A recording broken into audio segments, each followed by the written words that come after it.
Yine bu şehirde üz yüze geldik.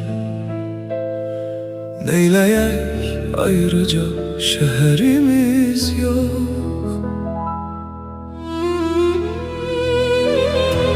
Yine bu şehirde üz yüze geldik. Neyleyek ayrıca şehrimiz yok. Belki de biz xoşbəxt olabilirdik. Belki de xoşbəxtdik, xəbərimiz yok.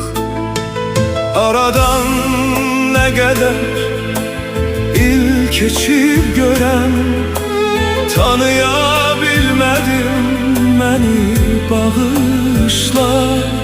Mən elə bilirdim sensiz ölərəm. Mən sensiz ölmədim, məni bağışla.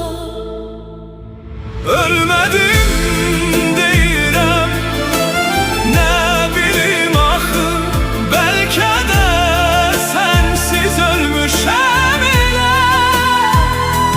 Qəbirsiz, kəfənsiz qalmışam axı, içimdə səssizcə ölmüşəm elə.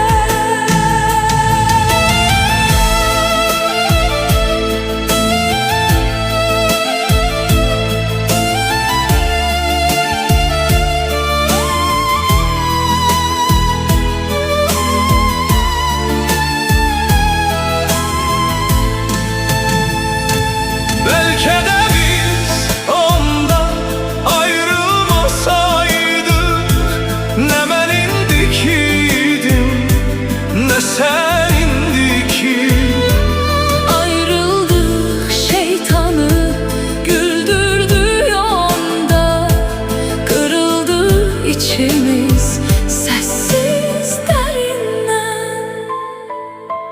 Bu ilin, bu ayın, bugünündeki, elə bu küçənin, bu tinindeki, səni də, məni də Öldürdük biz onda. ölmədim deyirəm, nə bilim axı. Belki de sensiz ölmüşəm elə. Qəbirsiz, kəfənsiz qalmışam axı, içimdə səssizcə ölmüşəm elə. Yine bu şehirde üz yüze geldik.